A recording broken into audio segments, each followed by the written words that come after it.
Boa tarde a todos. Um prazer enorme a companhia de vocês. Obrigada pelo interesse em estar aqui conosco. Bem-vindos a esse FAO Encontros do dia 13 de maio. Eu e Luciano gostaríamos de agradecer, especialmente a diretora da FAO USP, a professora Ana Lana, por ter aberto esse espaço e ter sugerido a continuidade das Quintas Ameríndias no âmbito dos FAO Encontros. Esperamos que essa possa ser uma oportunidade para compartilharmos algo das pesquisas e dos debates que vínhamos desenvolvendo dentro da faculdade antes dessa repentina interrupção. Agradecemos muito também pela valiosa colaboração dos funcionários do VideoFAO, da gráfica, da secretaria do AUH, da direção, da comunicação, por ter colaborado na realização desse evento. A dedicação deles na preparação e na divulgação de todas as nossas iniciativas foi um estímulo e encorajamento para esse encontro. Nossos sinceros sentimentos também a todos aqueles que perderam pessoas queridas nesses últimos tempos.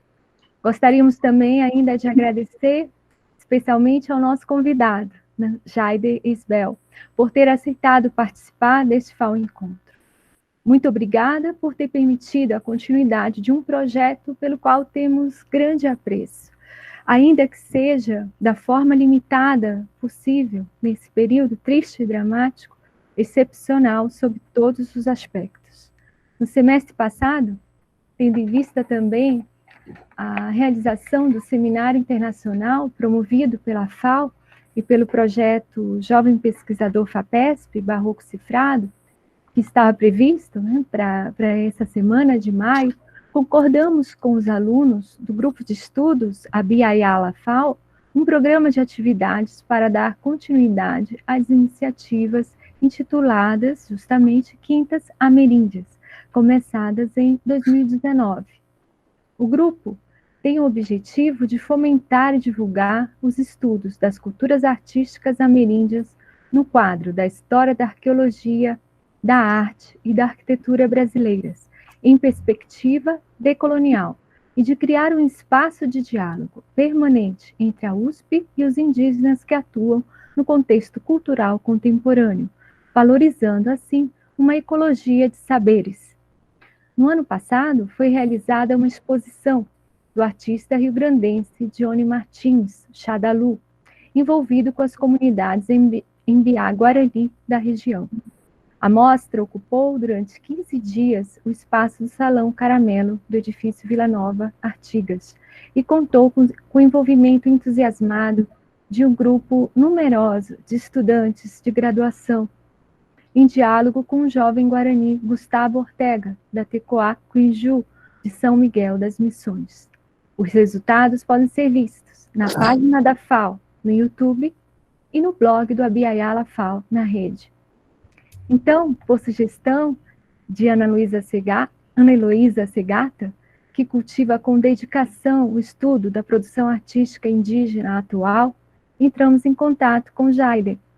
Ele, juntamente com a avó Bernardina, referência espiritual da sua comunidade, visitaram a FAO no final de novembro do ano passado e, generosamente, fizeram a proposta de organizar, durante o mês de maio, o evento Genipa FAO, nos bosques de Genipapos, Papos com Jaider Isbel, visando oferecer aos alunos, sobretudo os de graduação, o contato com saberes, práticas, narrativas, técnicas, materiais ligados às suas experiências com as culturas nativas e dispor algumas obras nos espaços da faculdade.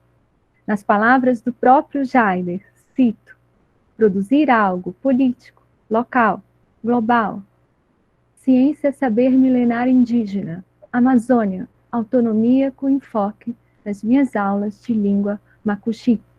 O evento coincidiria com uma jornada do seminário Barroco Cifrado, dedicado à agência dos povos indígenas na história da arte.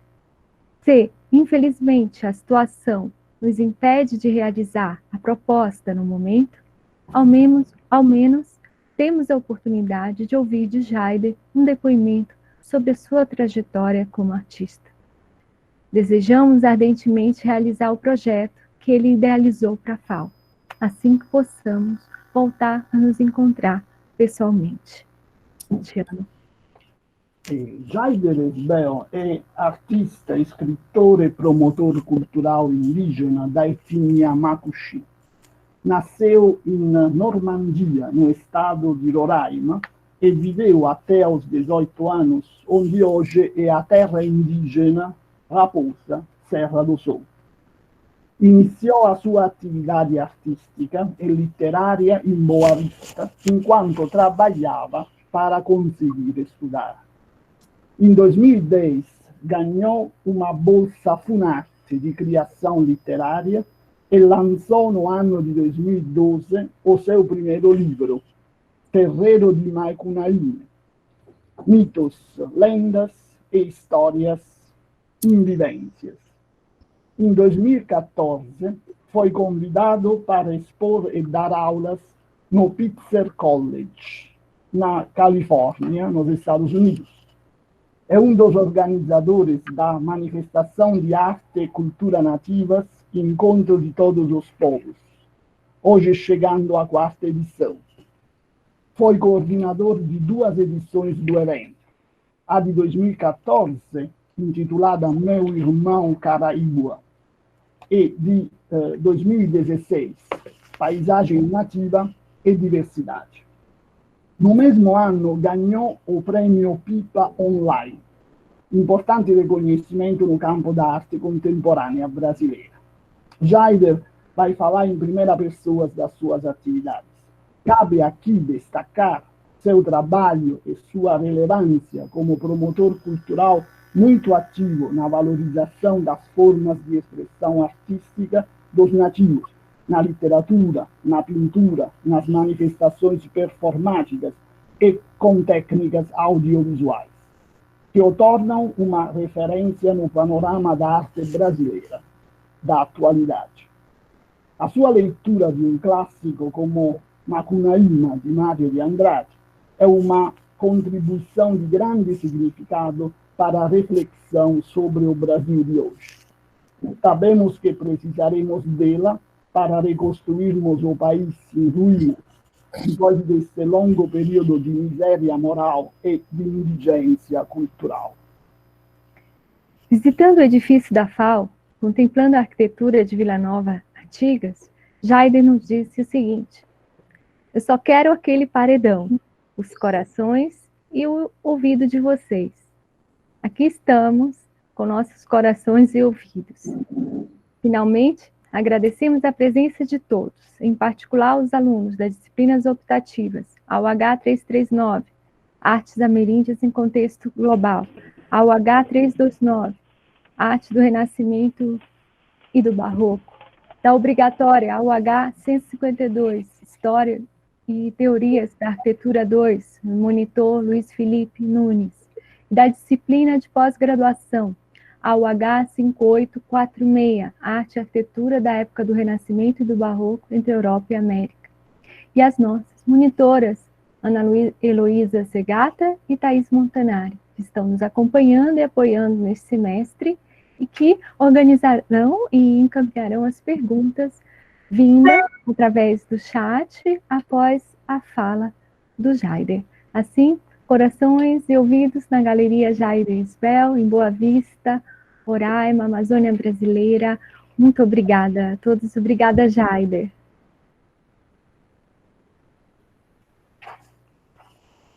Boa tarde a todos e a todas. Em primeiro lugar, eu queria agradecer o convite da FAO. Na verdade, a abertura a mais um convite, né? Então, agradecer aí a todas essas pessoas que você nominou, toda essa equipe que trabalhou para que a gente estivesse aqui hoje acontecendo. Eu cheguei ontem da minha roça do interior, estava com a minha mãe, no meu período de roça de lá, vim especialmente para esta atividade e estou retornando logo que terminar para continuar as atividades por lá. Nós tínhamos combinado de abrir o evento com uma apresentação de um vídeo, né? Um vídeo que foi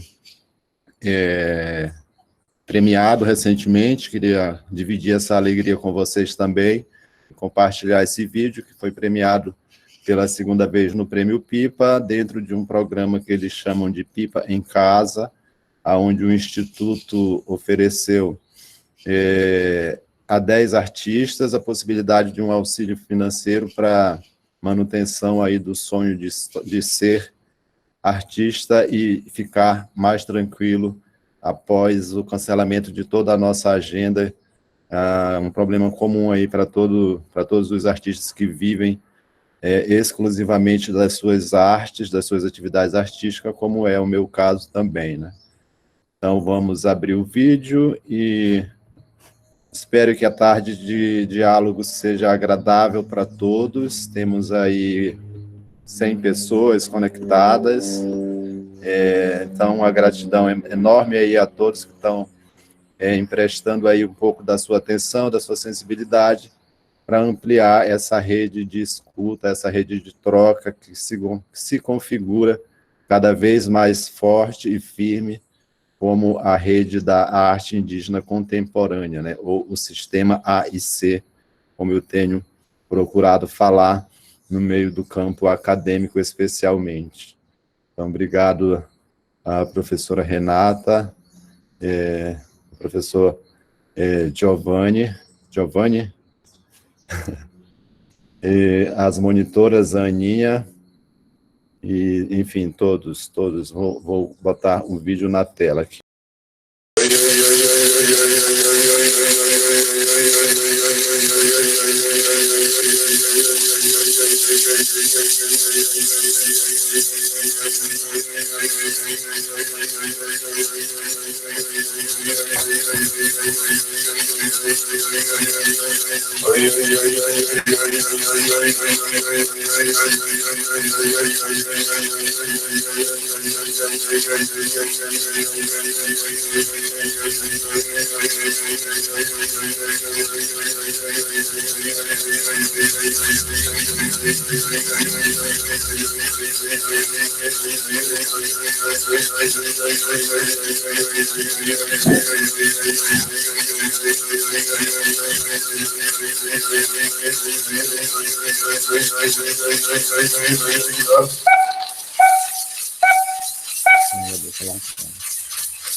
aqui está passando constantemente aviões e aviões militares.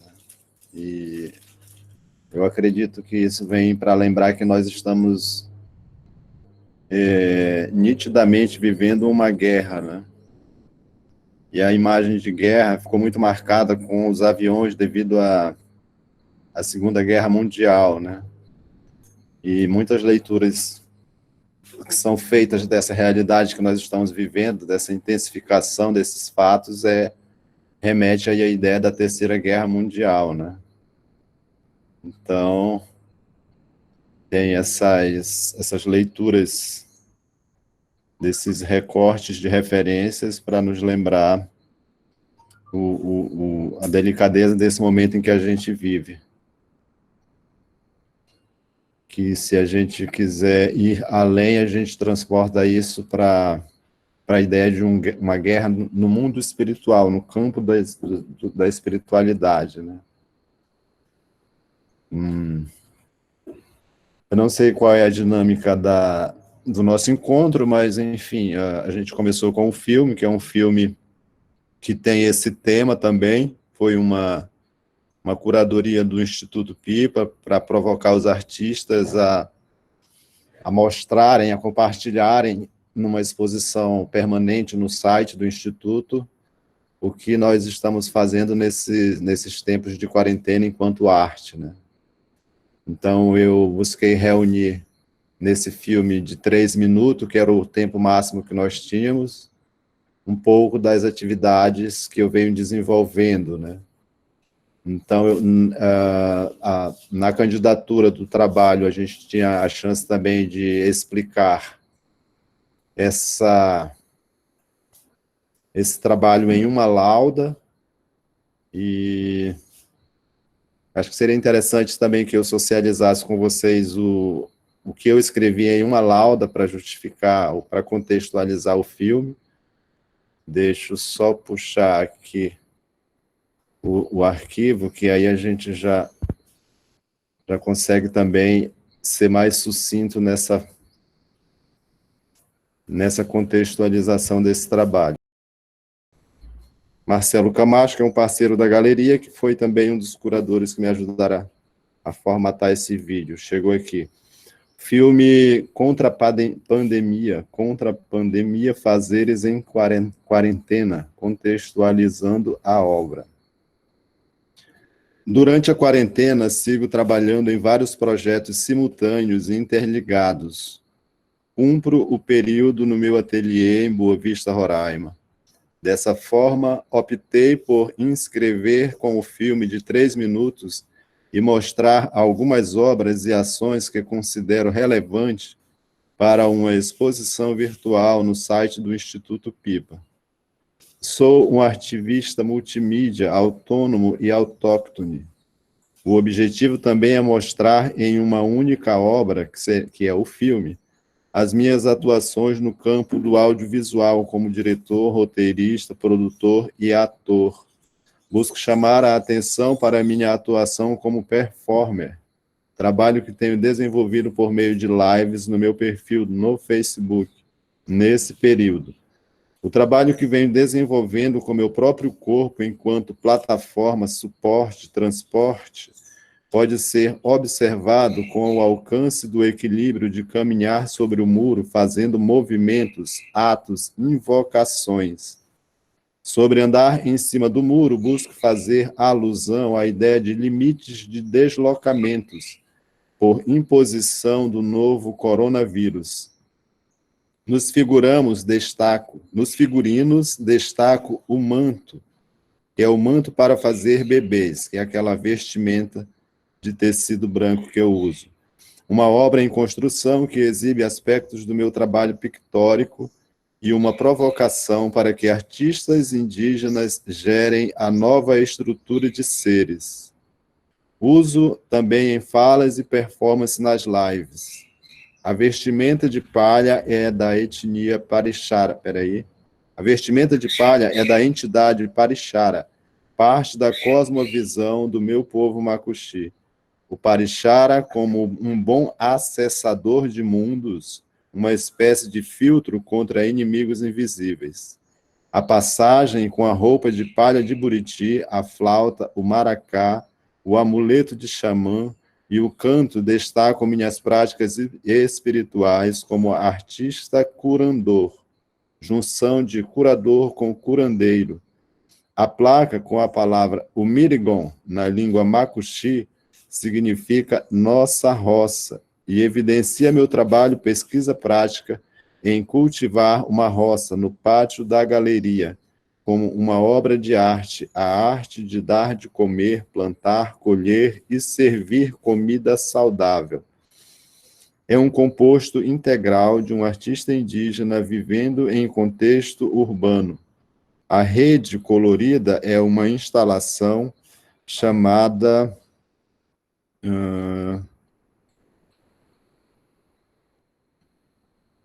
A rede colorida é uma instalação chamada Rede para Esperar Caça Grande e faz alusão ao tempo e à prática de esperar a caça. Para a instalação, convidei o artista José Cassado, do povo Taurepã Pemon, da Venezuela.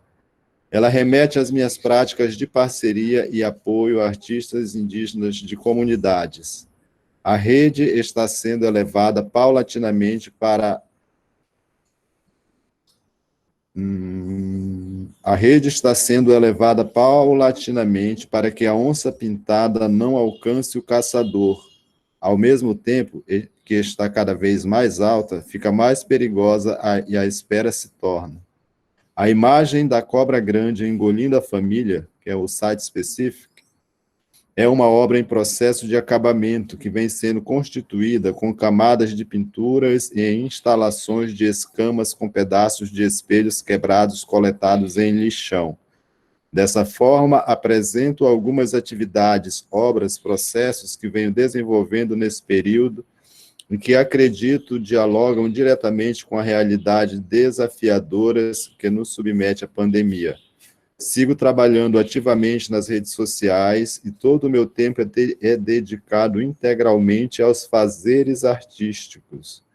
Meu trabalho tem parte substancial na prática disciplinar de sonhar, analisar esses acessos e, por meio das obras de arte, inferir no mundo prático um tipo de advertência, uma contemporanização. Há tempos, nossos pajés tendem a se fazer ouvir sobre os riscos reais de os céus desabarem sobre nossas cabeças, como um feito claro da mercantilização capitalocênica de tudo valorar. Vide aquela placa de venda que aparece no corpo da Cogó, a vovó universal, que vem dizer mais uma vez que temos pouco tempo para nos ajustarmos ao deslocar contínuo dos cosmos, ou seremos deixados, de fato, flutuando em um vazio pleno enquanto humanidade, e a vida seguirá seu curso sem nós, os humanos.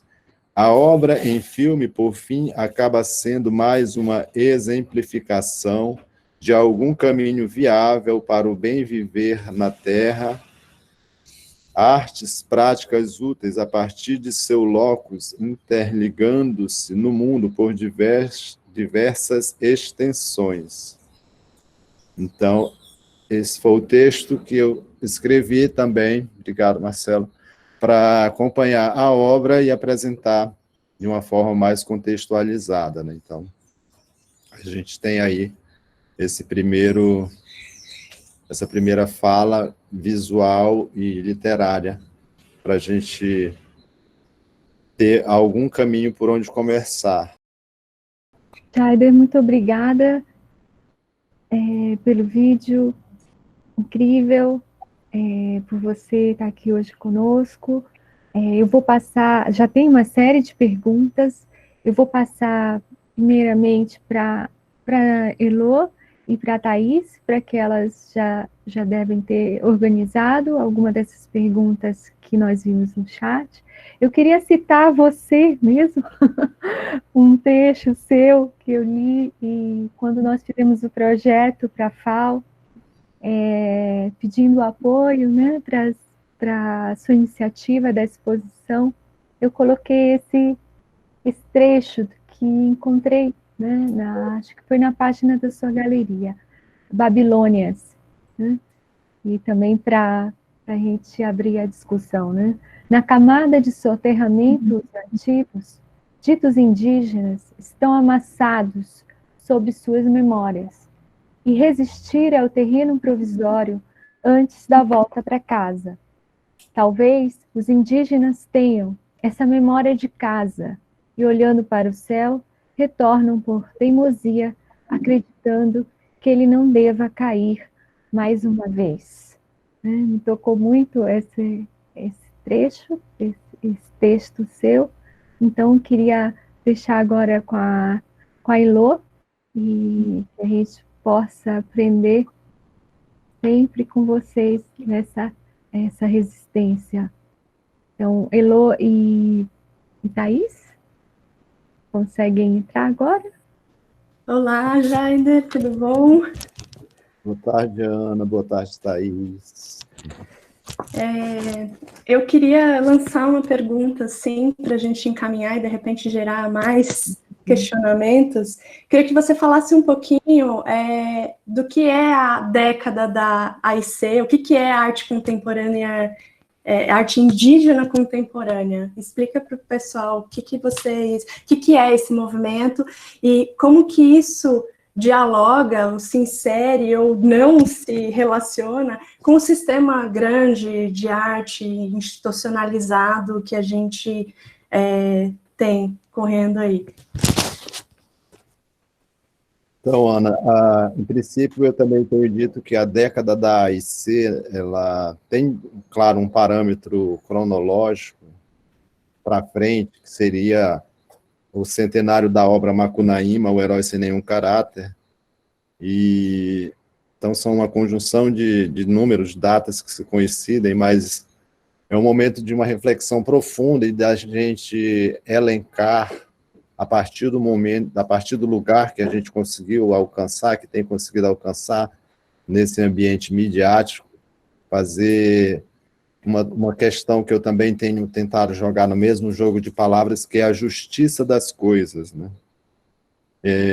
Deixar bem claro que, além da nossa posição de estar mais visível por uma própria busca de estar indo nesses campos midiáticos, onde passeia o sistema das artes, vamos usar essa palavra, chamar a atenção também desse grande público para, não exatamente para fissuras, nem para as questões dos anonimatos, mas mostrar o brilho que tem nesses ambientes que ainda não conseguem atravessar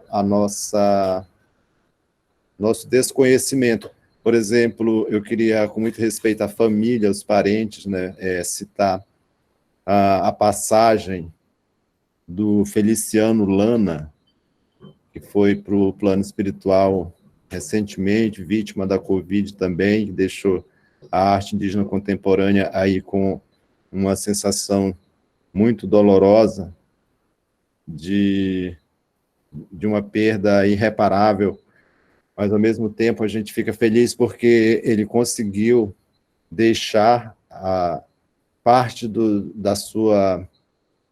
seu cabedal de conhecimento, da nobreza dos acessos que ele teve aos ambientes inalcançáveis por meio de textos, literaturas, exposições, tanto na língua do povo dessana, quanto uma linguagem mesmo, como o próprio português, né? Eu tive o privilégio e a alegria de ver uma exposição dele em Manaus, e então a década da AIC, ela vem falar dessas questões, né?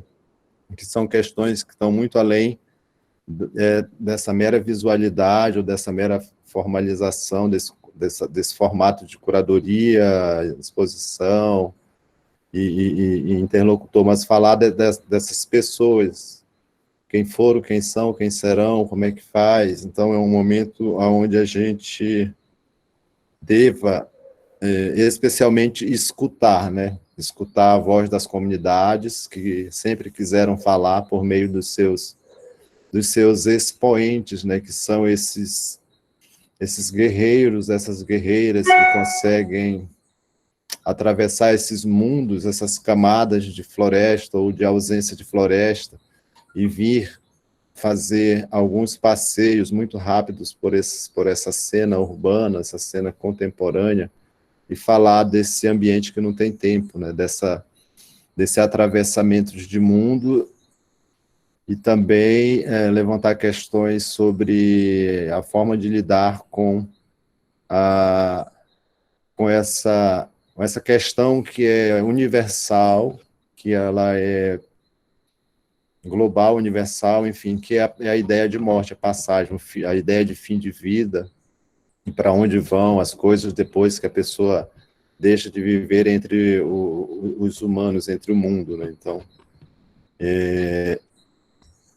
em princípio, a década da IC, ela vem trazendo uma densidade de desorganizar as ideias e também de criar a possibilidade de uma angústia positiva, né? Porque todas as angústias, basicamente, comuns já foram experimentadas, mas é deixar uma ideia de angústia positiva, que talvez tenha a missão também de ser diferente da ideia de perspectiva ameríndio, de todas essas epistemologias que já foram apresentadas, que já minimamente foram discutidas, ensaiadas, mas é deixar algumas curiosidades a mais, e por enquanto ainda sem resposta, porque é interessante que as respostas não estagnem a curiosidade ou a busca, enfim, que essa energia ela seja mantida um pouco nesse caminho dessa possibilidade de acessos, né? Então, são muitas falas meandríticas, né, de várias densidades, camadas, e entra num buraco e não diz muita coisa, volta, entra no outro, e fica passeando nessa ideia de labirinto, e é um labirinto que ele se faz e se desfaz, né, nesse ambiente transformador, que aí eu já venho puxando um pouco para a minha genealogia cosmológica, né, de ser neto do Macunaíma, que é, antes de qualquer coisa, um transformador contínuo, né?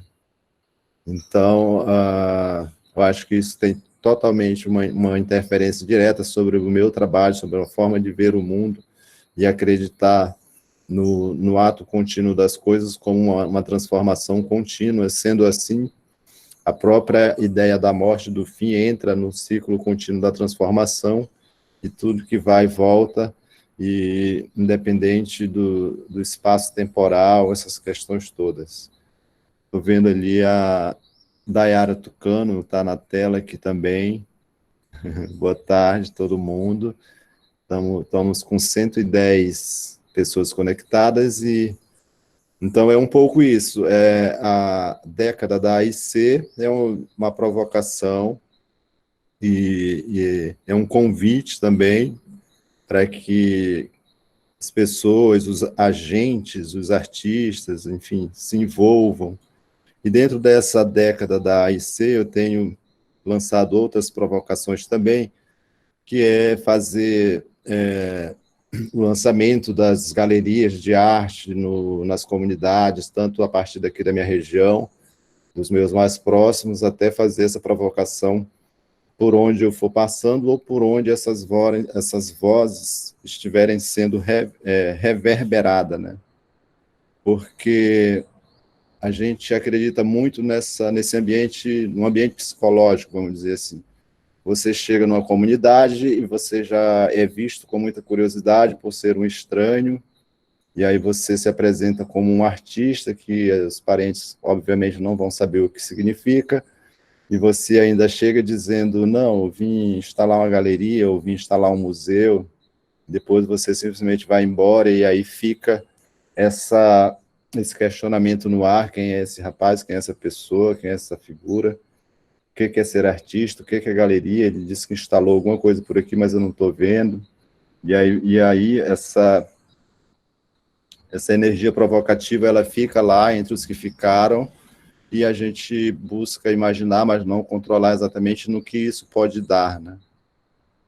Então, são outras formas, talvez, de passear por questões comuns, por demandas recorrentes, que é essa questão de quem é o dono do conhecimento, o que é o conhecimento, as dimensões, qual é o tamanho dele, como ele se partilha por conta própria, quem partilha, como é que se guarda, como é que ele vaza dos lugares onde estão guardados, como é que é a estrutura interna dessas coisas que a gente apenas imagina, né? E, Jaida, como você explica o que é um artista indígena contemporâneo? Tanto para as comunidades, pessoal da comunidade, como o pessoal que não tem ideia do que está acontecendo. Bom, a gente sempre acredita, e claro que as pessoas que vivem tanto nas comunidades, ou enfim, o indígena que tem essa ligação com a terra, com a natureza, que sabe de sua origem, independente de estar num contexto urbano, entre aspas, ou estar morando numa ideia de aldeia também, seria alguém que tenha uma clareza mínima da capacidade de executar coisas, né, de manipular. Manipular, não diria exatamente com as mãos, mas que tenha a noção dessa energia sutil que passa por fazer um tipo específico de comida, uma receita específica, fazer uma roça, fazer um feitiço, fazer bebês, fazer várias coisas que busquem, aliás, que remetem a um esmero, a um estado mínimo de equilíbrio para que aquilo aconteça, né? Então, caminhando para cá, para o rumo do sistema de arte indígena, onde estão as nomenclaturas, né? As nomenclaturas dominantes, aí já começa a virar provocativo mesmo, porque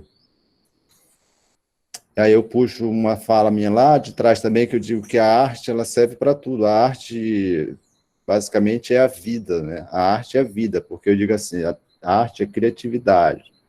Até Deus, a ideia de Deus, para se fazer em si mesmo, a gente precisou de criatividade. Então, a arte e Deus, eles acabam sendo uma coisa só, uma criador e criatura, coisa que fica interagindo um com o outro, né? Então, vindo para cá, para esse campo do campo midiático, do campo conceitual, um artista indígena contemporâneo seria alguém, pelo menos para mim, alguém que esteja vivo, biologicamente vivo, que consegue caminhar entre esses ambientes aí tão abertos, que seria a ideia do palco do asfalto e o campo das florestas, que consiga fazer um pouco esse percurso transmundo, dar minimamente uns pulos para lá e para cá, fazer aí algum papel de chamar a atenção mesmo, para poder gerar uma grande reflexão e também ficar olhando, depois que a reflexão é provocada, como é que as pessoas que refletem, como elas imprimem força nisso, né, por exemplo, uma jogada de palavras que tem arte contemporânea indígena, arte contemporânea indígena e indígena contemporânea. E aí você que tem acesso a, por exemplo, a um periódico, algumas páginas brancas, alguma revista de referência que está lá disponível, se você não escrever nada, alguém vai continuar escrevendo alguma coisa, e você vai lá e escreve alguma coisa diferente, muda a posição das palavras, e isso gera uma interferência, um ruído nessa energia contínua da ideia da colonização, né? Então, basicamente, a partir do momento que a gente consegue interferir, criar um ruído nessa onda tão equilibrada que é o ato contínuo e sacramental da grande academia europeia, a gente acaba validando isso como uma coisa positiva, porque fez as máquinas pararem e olharem para você, né, ou olharem para o lado, olharem para si mesmo. Então, aconteceu alguma coisa ali, já foi válido, né? Então, é claro que tudo muito suscetível a grande avaliação, né? Mas acreditando, vendo e acompanhando um pouco a repercussão disso tudo, a gente acredita que tem dado certo essa armadilha provocativa. Muita gente tem caído nela e tem sido uma queda agradável, tem sido uma queda que ela tem ido além da queda e tem mostrado a possibilidade de se posicionar numa outra plataforma, num outro sentido, e ver que isso não foi tão doloroso assim, e que a ideia de clássico, ela também acaba sendo manipulável. Boa tarde, Jaider. Eu vou ler algumas perguntas aqui que chegaram no chat. Uma que é da Ana Luísa Xavier, que ela citou, inclusive, esse artigo da revista Select, que você também acabou de citar. Então, a Ana pergunta, você acredita que a falta de sentido do mundo moderno é propício para o início de um movimento de integração e visibilidade das artes? Será que um dia a arte indígena contemporânea será conhecida como arte contemporânea indígena, sem prejuízos para o que hoje são os contextos abertos e fechados do campo artístico indígena, que você cita em seu artigo para a revista Select? Será que a arte indígena contemporânea vai ser contemporânea indígena? Bom, na verdade, essa pergunta ela já me colocou no lugar de onde eu acredito que eu já estive, né? Que é exatamente dizer que, por que tentar provocar, não é nem explicar, mas provocar uma coisa que seja arte contemporânea indígena, ela colocaria, mais uma vez, a supremacia, o imperialismo europeu branco, colonizador, como definidor de todos os sentidos, né? E quando eu digo que a arte indígena contemporânea, tento levar essas mentes brilhantes, esses olhos curiosos, esses corações tão solícitos para aquele ambiente lá onde a gente encontra a figura da ideia do pajé xamã, do bruxo, do curandeiro, do curador, curandeiro, junto com a figura do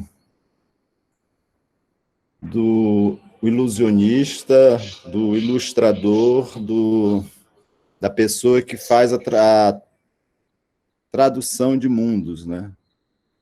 Então, eu tento levar as pessoas para estar naquele momento onde quem foi a figura que desenhou aquelas coisas nas pedras, que fez aquelas pedras, que passou o dedo assim na pedra e ela ficou funda, e feitos desenhos maravilhosos, aqueles desenhos, né? Então, seria evidenciar, muito mais do que argumentar alguma coisa, evidenciar uma ideia de lugar de encontro lá atrás, né? Que seria, esse lá atrás, seria um ambiente onde hoje se busca chegar, né? Nesse ambiente dos poderes, dos recebimentos, lá onde os arquivos são baixados da nuvem, né? De onde vêm as informações para que a galera que está vivendo neste planetinha redondo consiga andar nele numa condição de natureza una, né? Bem antes, onde a gente era tudo uma coisa só, onde animais e pessoas não se distinguiam e não tinha nada ainda acontecido dessa ideia, dessa confusão sobre evolução, sobre inteligência, sobre tecnologia, né? Então, a gente só vai, acredito, fazer um passeio para esse ambiente das cavernas desenhadas, das rochas trabalhadas, se a gente inverter a lógica da arte contemporânea indígena ou da arte indígena contemporânea. Porque exatamente você muda, eu trabalhei muito tempo com sistemas, né, sistemas elétricos, enfim. E no sistema elétrico você muda um fio, conecta com outro fio, você cria um movimento de mudança de polaridade mesmo. Era positivo, virou negativo, era 110, virou 220, um motor vai parar de funcionar, o outro vai funcionar mais rápido, o outro vai explodir, vai queimar, vai pegar fogo, vai transformar em alguma coisa aquilo ali.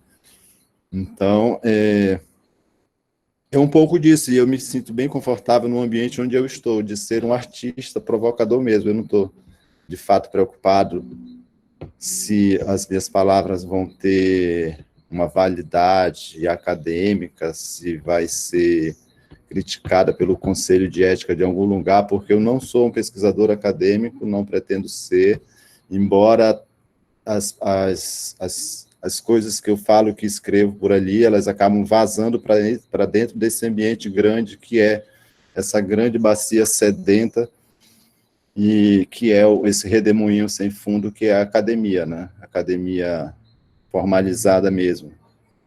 E essa academia formalizada, como esse grande funil que tudo atrai lá para dentro, acabou também, de uma certa forma, levando as minhas poucas palavras para lá, as minhas poucas letras para lá.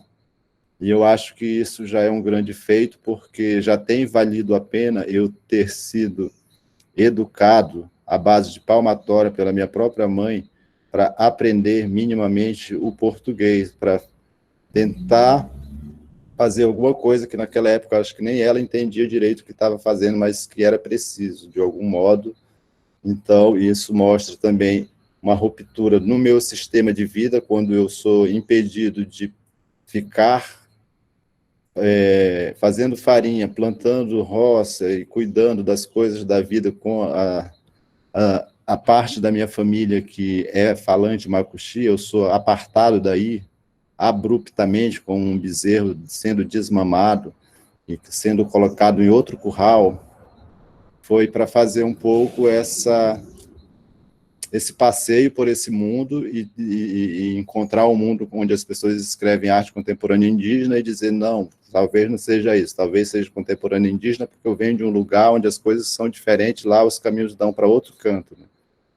É tentar, Ana, ilustrar isso hoje de alguma forma, né? Porque chega-se a um determinado momento de que só os desenhos sozinhos não dizem nada, as palavras sozinhas também não dizem nada, e então você precisa, talvez, de um terceiro, um quarto, um quinto ambiente onde você possa fazer uma mini tempestade para que essas energias soltas e dispersas, elas se avolumem numa coluna e se direcionem com uma energia densa para algum lugar e criem um impacto reverberante, onde já vem de lá para cá, provocando outros estremecimentos, né? Então, é um pouco tentando, com várias atividades, fazeres, compreender como é que se trabalha com energia, como é que, de onde vem a transformação das coisas, né? Então, quando eu falo lá no texto, por exemplo, que o meu corpo é um próprio transporte, é um pouco isso, essa entrega absoluta, né, de lembrar hoje saudosamente das palmatórias e das surras que a minha mãe me dava, e não ficar nem um pouco com raiva dela, e nem um pouco angustiado com isso tudo, mas ter essa sensação gostosa de poder colaborar, tanto enquanto eu estou conversando aqui com vocês, ou em outro momento, quando eu estou no meio da floresta, falando com os parentes do povo Yanomami, por exemplo, tentando auxiliá-los, explicar para que serve uma ONG, uma organização que eles mesmos criaram, e eles, de um determinado momento, confundem as coisas e querem bater o pau na minha cabeça, e eu digo, não, aqui ninguém vai bater o pau na minha cabeça, por isso, por isso, por isso. Então, você fica pensando, mas que capacidade é essa que a gente tem de ir nesses ambientes tão distintos? E é a capacidade que a arte dá para a gente. É uma capacidade que a gente está aprendendo a conhecer e que ela precisa ser urgente, mais acolhida do que questionada, né? Porque questionamentos já foram feitos muitos demais.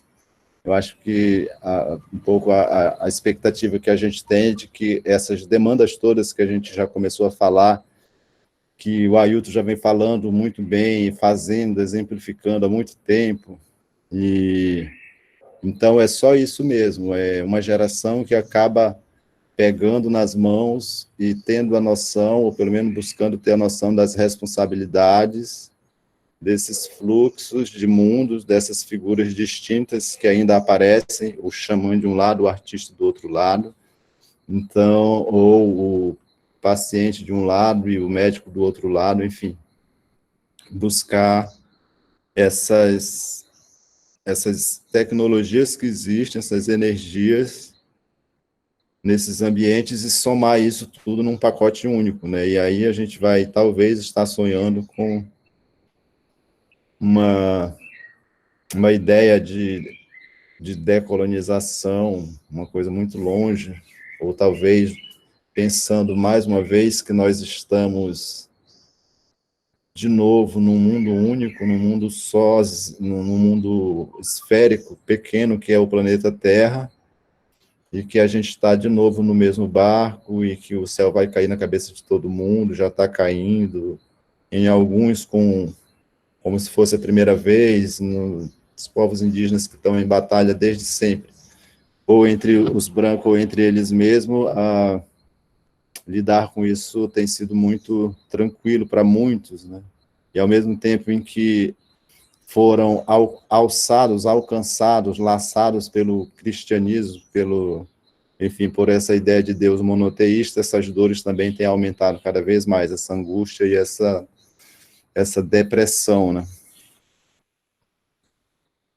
E, Jaider, eu vou juntar 3 questões, uma do Luciano, uma da Daniela e uma parte da pergunta da Ruth. Todas elas giram em torno de Macunaíma. O Luciano pergunta como é ser neto de Macunaíma hoje no Brasil. A Daniela quer saber como que é essa sua leitura de Macunaíma, do Mário de Andrade, sendo que Mário de Andrade não é indígena, se apropriou aí de uma cosmovisão.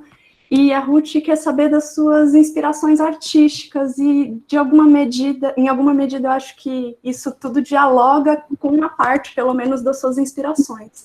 Então, é isso. O que é ser neto de Macunaíma hoje no Brasil e como você se relaciona com essas outras leituras e como isso reflete no seu trabalho? Bom, muito engraçado, eu vou socializar um pouco aqui esse momento performático dessa reivindicação, né?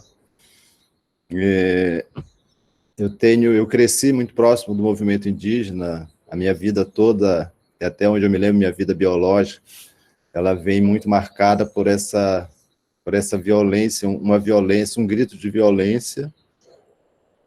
Esse grito pode ser um tiro, pode ser uma facada, pode ser uma porta do carro da polícia batendo, levando o parente e a família para trás e ficar chorando, essas coisas todas.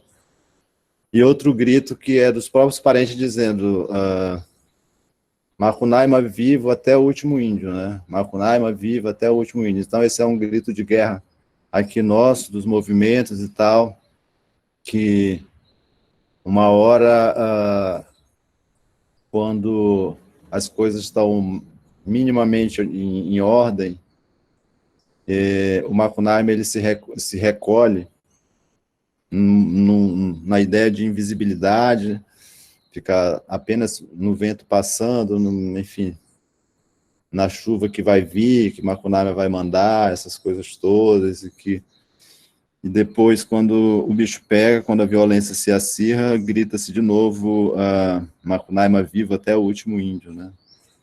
Então, eu cresci escutando isso, e também cresci num ambiente onde sempre tentou se matar o Macunaíma, que foi a Igreja Católica, e depois, já mais para cá, eu vejo a Bernaldina mesmo, por exemplo, queimando Maruai, falando na língua as invocações dessa simbiose de Deus, e aí eu digo, bom, parece que as coisas estão começando a se ajustar em algum eixo, então acho que dá para fazer alguma coisa além disso, né? Então eu vou para São Paulo, já com essas... Depois de ter lançado o primeiro livro, Terreiro de Macunaíma, Mitos, Lendas e Histórias em Vivências, aonde eu quis, de uma certa forma, investigar o que existia de metafísico, metafórico, metalinguístico, enfim, de fantasioso desse mundo inalcançável de Macunaíma, distribuído, diluído nos fazeres contemporâneos. E aí isso passa pela chegada do gado na nossa terra, a incorporação dele também nessa violência, e depois ele é tomado pelos indígenas como uma arma também contra o próprio invasor, e acaba sendo uma arma poderosa contra o invasor, e, enfim, esse passeio da vaca nessa mudança de mundo, né? Então, eu consigo, dentro de uma leitura, de um silêncio profundo de escuta, enfim, entender que as Macunaíma, nas suas andanças por outros cosmos, né, por esses ambientes inalcançáveis, ele tem uma passagem aonde ele passa na Índia, e lá ele encontra já as vacas pastando sagradas lá, sem serem comidas, sem serem adestradas, sem serem, enfim, mutiladas ou usadas contra o próprio povo, enfim. E Macunaíma acha aquela cena muito linda e decide que ele também quer as vacas nas terras dele, né? Então, isso foi há muito tempo atrás. Ele passa por lá, vive essa experiência com a vaca e volta a andar no mundo, nos mundos, vai embora para outros cosmos, entre outras galáxias, vai por aí andando, encontra o povo tucano, entra na canoa junto, dá uma volta, toma um carpia, toma uma cunhampira e tal, e depois desce da canoa e vai embora de novo, e um belo dia ele volta para cá, para o pé do Monte Roraima, e aí sente uma saudade danada da vaca lá da Índia, tinha rolado um clima e tal, e aí ele andando no meio do capim, viu uma pedra branca assim, parecia uma vaca deitada, e aí ele ficou tão entediado, com saudade, deu um chute na pedra e a pedra se transformou na vaca. A pedra instantaneamente se transforma na vaca, e a vaca acorda, se assusta, enfim, está num ambiente estranho também, não é a Índia onde é que eu estou, e ela vê o Macunaíma e começa a brigar com o Macunaíma, eles ficam brigando por um bom tempo, e depois voltam a fazer as pazes, ela volta para a Índia, some, desaparece, e ele vai fazer outras viagens do Parará, e aí depois de muito tempo, de novo rodando por aí, as vacas chegam no ambiente, de novo aqui, onde é a nossa terra Raposa Serra do Sol. E aí eu estou, obviamente, juntando histórias contemporâneas, narrativas, leituras, com histórias mesmo de que todos os nossos pajés dizem, que as vacas viriam, uma hora elas viriam chegar. Então, como é que a gente pode fazer essa relação de quem foi que viu essas vacas lá longe, contou para esses pajés aqui que elas viriam, e eles contou para a gente que um dia chegaria a ser os animais, e que mudaria a forma de se relacionar com o próprio ambiente, tarará. E aí você consegue criar um pouco uma trajetória, uma narrativa que faça minimamente sentido, né? E aí você se veste da capa de artista, da capa de um contador de história, de um contador de lorotas que seja, para poder fazer estas coisas fazerem sentido, porque você cria no cérebro das pessoas, no coração, na biologia, um outro ambiente propício para essas questões. Então, acho que ser neto de Macunaíma é um pouco isso. É se sentir à vontade, se sentir acolhido nesse ambiente, onde o pecado ele não é exatamente um limitador e nem é um castigador. E aí eu também remeto a essa ideia, porque agora, recentemente, eu estive lá na Raposa Serra do Sol, na comunidade com a Bernardina, e aí lá é uma comunidade católica forte, a nossa Roma, daqui da região das Serras, e a gente foi fazer um batismo de umas crianças, e eu fui ser o padrinho de uma criança, a Isabelle, minha sobrinha, minha afilhada, né? Fomos batizar a Isabelle e tudo, Bernardina é a madrinha, e eu fui ser o padrinho. E aí tem todo aquele rito, não sei se vocês conhecem, mas aí tem um curso de pais e padrinhos, onde a igreja vai ensinar para as pessoas, quando os pais não derem conta de criar os filhos, quem vai assumir obrigatoriamente os padrinhos e tudo, e nós tínhamos que fazer um curso e depois se confessar para o padre que os pecados que nós estávamos fazendo, os pecados que nós estávamos tendo naquele momento, naquele ambiente, tal, enfim. E isso é muito engraçado, porque mesmo eu estando entre o meu povo, eu fico fazendo essas análises, essas observações, e eu acho que eu sou percebido também por isso, e o padre era um padre africano, né, bem pretinho da África, e aí eu olhava para o padre, tentava olhar bem no olho dele, ele nunca conseguia me encarar direito, porque ele sabe que eu entendo um pouco dessa coisa, né, de monoteísmo, politeísmo, da origem das coisas, e eu dizia para ele, no subconsciente, padre, sai dessa vida, volte para a África, vamos atrás dos seus orixás e tudo, e ele não queria muito que eu ficasse interferindo na psique dele, né? Aí foi por uma ocasião lá, por uma junção das coisas, eu fui ser o padrinho e tinha que me confessar, e era exatamente um deles que estava lá para eu me confessar. Então eu estava todo pintado de genipapo, dos pés à cabeça, estava aquela performance do genipapo mesmo, só o olho branco e totalmente preto, cabeludo. E aí eu sou um pouquinho maior do que os macuxis comuns, então eu estava meio assustador mesmo. E aí entrei para me confessar, e o padre olhou para mim, baixou a cabeça, falou, em nome do Pai, do Filho e do Espírito Santo, não sei o quê, senta aí, meu filho, conte seus pecados, né? Eu falei, olha, padre, olha para mim. Aí ele olhou para mim, assim, assustado, porque ele era mais preto do que eu, mas eu também estava preto, eu estava meio azul e ele estava pretinho, que era bem preto. Falei, padre, eu sou artista, e artista não tem pecado, o senhor sabe disso. Eu não estou aqui para me confessar, não. Eu estou aqui, eu quero saber o que é que a Igreja Católica vai fazer para dar um chega para lá nesses evangélicos neopentecostais que estão enchendo o saco dos povos, e estão subindo a serra e tal, ou vocês, Igreja Católica, dão um jeito de expulsar esses crentes para longe, ou vocês vão descer essa serra debaixo de pedrada também, porque eu vou mobilizar o meu povo para tirar vocês daqui, vocês estão entendendo? Então não me manda me confessar não, e vamos logo trabalhar uma forma de botar esse negócio em ordem, porque não está fácil, né? Esses garimpeiros, essas coisas todas. Então, eu acho que é isso, ser neto de Macunaíma é ter um pouco de loucura a mais para chegar e dizer mesmo o que tem que ser dito, entendeu? Assumir uma autoridade que já é sua, entendeu? E não esperar ninguém exatamente mandar, ou fazer, ou falar, mas é você pegar a sua canoa, que ela está lá na beira do rio, se ela não estiver lá, você faz uma canoa e desce para onde for necessário para defender o seu povo. Acho que ser neto de Macunaíma é isso, entendeu? E dizer, estou aqui mesmo, é isso mesmo, não estou mentindo, está tudo aí para quem quiser ver, doa a quem doer. E é isso mesmo.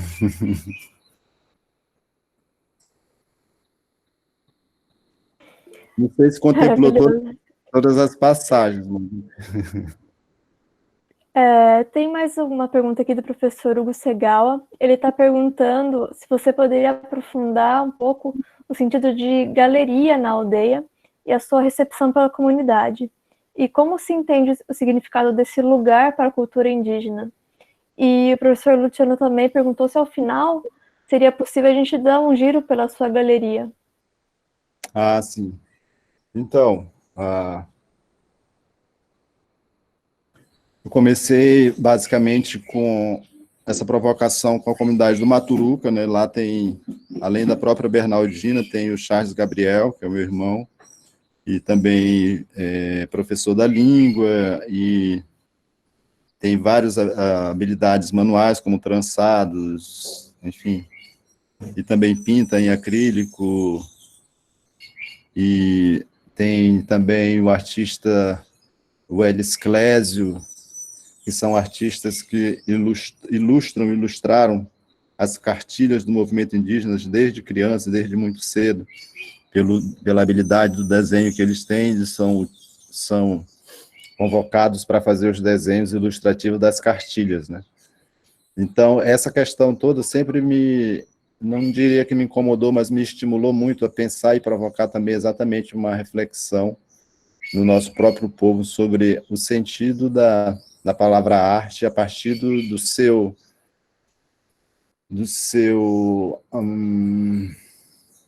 qual é a palavra adequada, mais adequada? Do seu signo mais forte, que é o desenho, né? Para muita gente, uma grande maior parte das pessoas acha que arte é desenho. E aí, como levar essa palavra numa outra dimensão, para muito além do desenho, né? E tal. Então, agora, quando a gente está tendo a chance, a possibilidade de fazer uma curadoria para o MAN, que vai acontecer aí dentro do conjunto de atividades da Bienal, eu fiz questão de incluir o trabalho do Charles Gabriel e do Welles Clésio, para eles entenderem, porque eles disseram assim, eles me verbalizaram isso, de não serem reconhecidos, o talento deles não serem reconhecidos, e muito menos ele enquanto pessoas, né? E aí eu falei, vamos dar uma rápida vasculhada aqui na internet, Charles, para procurar o teu nome enquanto artista, tarará. Aí não encontramos nada, eles Clésio também não encontramos nada, e vamos encontrar aqui, por exemplo, Bernaldina, aí digitamos Bernaldina, na internet surgiu vários artigos, várias matérias, e tarará. E aí eu fui falar para eles um pouco dessa coisa de ir além, né, de ter a coragem de sair e não esperar exatamente que ninguém lhe reconheça, ou que alguém vai lhe dar um prêmio lá no meio do mato e tal. Aí puxei de novo o exemplo da nossa mãe Bernal e da coragem que ela tem de ser uma mulher guerreira, né?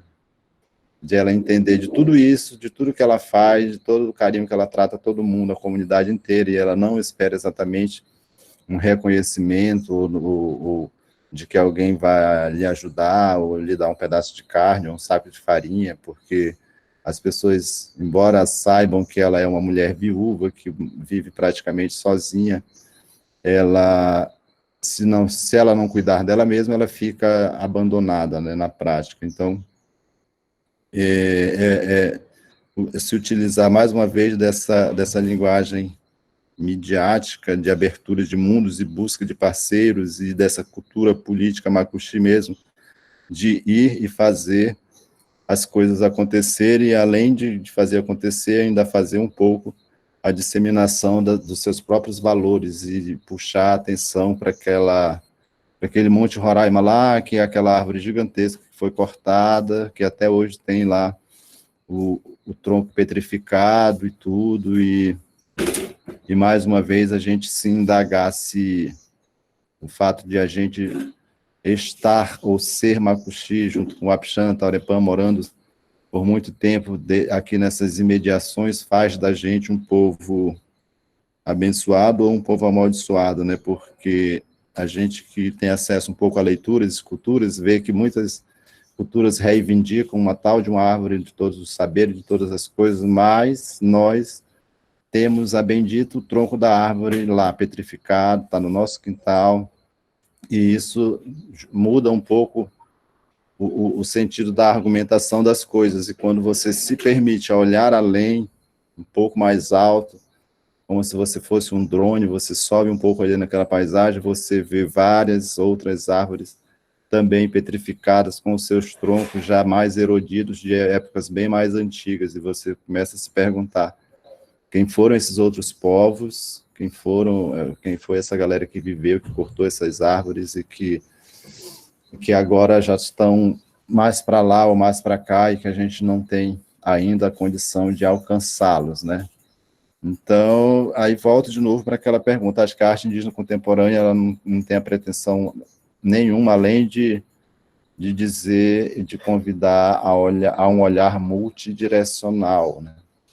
E de também convidar para uma abertura maior de leituras de epistemologias e de cosmologias, enfim, de encontrar, de fato, aquele ambiente festivo da grande festa intertribal que a gente sabe que existiu por aí, em um determinado momento, de uma certa lua, onde todo mundo chegava e fazia uma festa geral e tudo acontecia.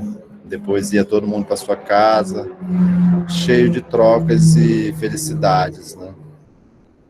Então, e essas festas, elas aconteciam uma conjuntura perfeita de várias energias, vários equilíbrios, onde tudo se equilibrava, onde tudo era possível, ninguém brigava, ninguém adoecia, todo mundo ficava feliz, muito mais rico e enriquecido, e depois cada um voltava para o seu ambiente para continuar a vida, né? E aí você vai esmiuçando o sentido dessa palavra tradição, dessa coisa de quem é o dono do conhecimento, onde é que eles se somem, quem é o pai das medicinas, de onde é que elas vêm, onde é que elas estão. E aí você vai embora nessa fluência. Bom, acho que eu me perdi um pouco nas falas, mas era um pouco isso. Deixa eu ver se eu me lembro aqui. Alguém pode me ajudar? Não, eu acho que é isso, e acho que, assim, qual o papel, qual que é a importância de ter a sua galeria nesse lugar em Roraima, e como você consegue articular outros artistas, ou não sei de onde eles vêm, de quais comunidades, ou o que a galeria pode fazer por eles nesse sentido, porque tem uma outra pergunta aqui que eu acho que tem que vai nessa linha também, que pergunta, para além do sentimento de identidade, né, dessa coisa de resgate de identidade e tudo mais, o que mais a arte indígena contemporânea, qual o papel dela nesse sistema de arte? Então, qual que é o papel da arte indígena contemporânea e como a galeria funciona nessa costura, nessa rede? Bom, eu acredito que dentro das várias funções que a galeria pode servir, ela está localizada num bairro que é tido como um dos bairros mais nobres dessa cidade, e aqui eu já tenho dito que basicamente todos os povos indígenas que estão no contexto urbano, vou botar entre aspas de novo, que vivem por aqui, eles vivem nas periferias pobres, né? Nas periferias violentas, nas periferias paupérrimas mesmo, que não tem infraestrutura nenhuma de esgoto, de nada, de segurança e tudo. Então, eu estabeleci a galeria aqui nesse bairro a partir de uma conquista da minha própria trajetória, de ter vindo também do mesmo lugar que muitos vieram, mas de ter um foco, um compromisso muito forte com essa coisa da arte mesmo, dessa curiosidade sobre a mitologia, de ter sido... Alguém me falou, lá atrás, foi meu avô me falou, não, existe uma árvore grande por aí, tá lá, não sei o quê, uma árvore cheia de frutos. E aí, pronto, isso ficou na minha cabeça, e eu fui atrás dessa árvore dos grandes frutos e tudo. E aí isso remete um pouco, qual é a pegada, por que falar dessa coisa das galerias nas comunidades, né? Porque as coisas comigo foram assim, alguém falou, meu avô falou, dentro do que ele sabia, dessa árvore grande de todos os frutos, e pronto, não falou mais muita coisa. E aí eu também não fiquei, vou, conta, eu sabia que ele não tinha condição, o que ele tinha recebido de outro já tinha sido muito limitado, então eu fui fazer o quê? Eu fui receber as palmatórias muito bem dadas da minha mãe, aprender o português, ler bastante, interpretar textos, interpretar mundos, e depois continuar olhando e fazendo parte do movimento e da violência ali, da confusão contra os fazendeiros, contra os garimpeiros. E aí fui no garimpo também muito, muito jovem, adolescente ainda, para analisar, para pesquisar, e a minha família achou que eu ia garimpar e tal, e cheguei em casa sem nada, e me perguntaram cadê os diamantes, eu te falei, bom, eu não fui atrás de diamantes, eu fui ver, e tarará. Então é um pouco isso. E aí, eu acredito que chegar nas comunidades e dizer, tem uma galeria instalada por aqui assim, aí cadê, onde é que está o prédio? Eu falei, não, mas não tem prédio nenhum. Aquela pedra ali que o senhor está vendo, ela conta a história, ela viu todos os movimentos por aqui, ela viu os tiros, se vocês sentar, sair um pouco desse zap aí, dessa televisão, desse jogo de futebol, sair um pouco dessa cachaça, sair um pouco desse vício doido que pegou a gente, e ficar sentado ali olhando para aquela pedra, ela vai falar. Então, ela é um museu, aquilo ali, aquele pé de árvore ali tão grande, que se eu ficar lá meia hora embaixo dela, lá de cima vai começar a descer bichos fantásticos, entendeu? Aquele rio ali vai falar. Então, é um pouco isso, de tentar provocar, a partir das terminologias europeias, dos nomes, das nomenclaturas, uma outra possibilidade, né? Porque quando você fala em museu, por exemplo, ele já vem aquela figura da casinha branca, da parede branca, com tudo lá dentro, tarará, e não é exatamente isso, é dizer que a própria paisagem é um museu, é uma galeria, então vem de novo com essa função provocativa de dizer, não vamos esperar que ninguém venha trazer soluções para a gente, mas que a gente, aqui mesmo, dentro do que a gente tem, dos limites que a gente tem, é a abertura para o mundo que a gente pode acessar, né? Porque a gente muitas das vezes não tem a dimensão de como a gente reproduz colonização ou romantismo com as nossas ideias mirabolantes, faraônicas e sem atitude, né? Então, a galeria, ela vem dessa loucura de dizer, não, eu vou lá para aquela cidade. Eu falei para minha mãe e meu pai, eu vou lá, peguei meus panos de bunda, como se diz, 2 mudas de roupa, botei dentro de um saco, trabalhei 2 semanas capinando uns terrenos, consegui uma passagem de ônibus e vim para a cidade. E eu falei, eu vou lá tentar, se eu não conseguir, um dia eu volto, tarará. E esse tentar, eu estou tentando ainda, né? Não diria que consegui, não consegui nada ainda, porque a gente está tentando.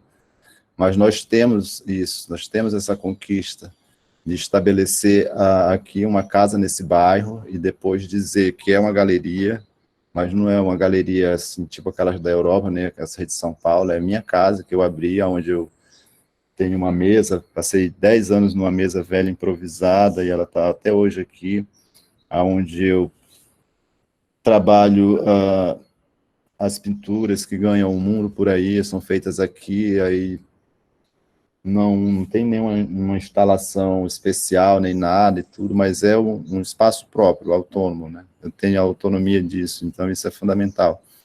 E aqui mesmo, eu continuo sendo violentado, só que é diferente, a minha vizinha aqui, ela não gosta nem um pouco da gente, nem um pouco de mim, e eu também não estou muito preocupado com isso, porque eu já sei o que é isso, já sei do que isso é capaz e tudo, mas estamos aqui alimentando essa possibilidade de dizer, poxa, se um conseguiu, é possível que outro consiga, mas conseguir de uma forma diferente, né? Porque basicamente todas as energias que entram aqui, elas são redistribuídas de alguma forma ou de outra, e também, e especialmente na forma de estrutura, quando hoje eu consigo, por exemplo, pegar o meu carro e ir para uma comunidade dessa, e chega lá, comprar material das mulheres que fazem panela, a arte do pessoal, e também ir lá na roça, carregar uma lenha, uma madeira, um tijolo, e também lançar uma palavra chamada Ajuri Coletivarte, né? Que é exatamente a partir dessa conquista, até um certo momento pessoal, mas ela não é pessoal porque ela é coletiva, retribuir isso, devolver e fazer com que as pessoas continuem sonhando e estimulando, né? Então, é um pouco isso, esse ambiente mais autônomo, mais livre, e ao mesmo tempo muito compromissado, porque ele trabalha mais uma vez no campo da evidenciação, da evidência. A gente busca fazer, falar, partilhar, inclusive também mostrando as problemáticas. Eu também fico muito preocupado quando muitas mães me procuram querendo que eu seja o professor dos filhos dela, mestre não sei de quê. Eu digo, não, o que eu vou fazer com essas crianças, né? Porque aí a gente está falando também do perigo da ilusão, de iludir e tudo. E aí hoje, por exemplo, na Galeria da Normandia, eu tenho, que é uma casa nossa também, instalei uma galeria lá, e lá tem um jovem, que é o Wake tem 12 para 13 anos, está muito empolgado, desenhando e está sonhando. E aí eu digo para ele, meu garoto, é o seguinte, antes de ser artista, a gente tem que aprender um monte de coisa. Primeira coisa, respeitar os mais velhos, cuidar de uma casa, varrer isso aqui, lavar essa louça, ajudar aqui, ajudar ali, e parará. Então, eu busco não deixar essa turminha se iludir de que o negócio é direto para a fama, ou é direto para ganhar dinheiro, andar por aí viajando no mundo, porque eu não conheço esse caminho, né? O meu caminho, como eu falei para vocês, ele sempre foi construído paulatinamente, passo a passo, para poder hoje estar um pouco aqui nesse ambiente provocativo, né? E é um ambiente também muito frágil, como eu falei, ainda é muito instável, porque as ameaças vêm de todos os lados mesmo. E a gente, quando tenta ir além, você não consegue, porque a estrutura é muito engessante. Tanto é que para trabalhar no ambiente, no nível da Bienal, eu tive que me constituir enquanto uma MEI, um microempreendedor individual, porque senão eu não conseguiria, por várias questões, para poder trafegar nesse mundo. E aí você vê que você está tendo que se enquadrar no sistema que é um sistema escroto mesmo, que não perdoa, que não tolera e tudo. Mas e aí você vai indo até onde der nessas questões.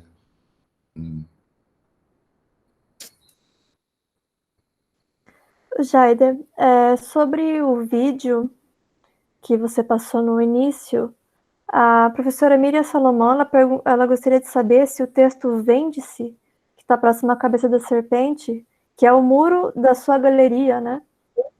Se ela foi proposital, se o Vende-se foi propositalmente enquadrado em cima da cabeça da serpente, e o comentário que a Miriam fez, se não foi proposital, foi muito bem incorporado. Ela sente que é exatamente assim que se pensa da arte indígena, como algo que está à venda e que tem preço. Não, deixa eu falar.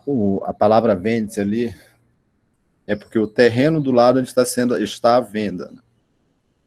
E aí, inclusive, eu quero ganhar um prêmio bem bom para poder comprar esse terreno para a gente ampliar a nossa zona de resistência aqui. Mas a cobra grande já tinha sido desenhada, aí um belo dia o dono do terreno veio muito cedo e escreveu lá de spray, fez lá ele criou uma forma, esqueci o nome dessa técnica, enfim, ele fez uma forminha na casa dele, chegou com spray e escreveu vende-se. Ele está vendendo o terreno, e aí ele disse que gostou tanto da cobra que ele não quis interromper muito o corpo dela e achou um espaço ali, bem próximo da cabeça, porque sabia que ia chamar a atenção e as pessoas iam ver e iam ligar para ele e tal. Então ele ele fez o marketing da venda do terreno dele na cabeça da cobra grande, e é um pouco isso mesmo, né? Ficou muito engraçado, artisticamente, dialogou muito, e eu tentei botar isso no texto também, né?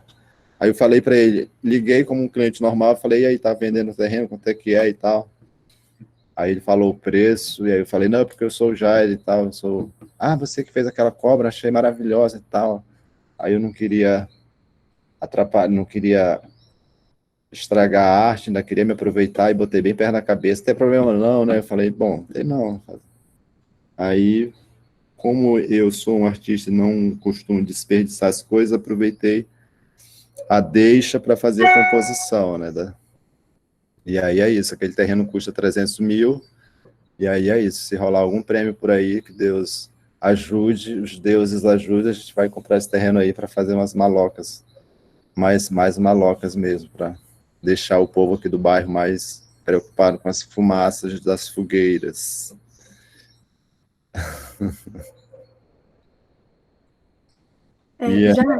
Desculpa, continua. Não, era isso. Eu lembro que na sequência querem um tour pela galeria, a gente pode fazer.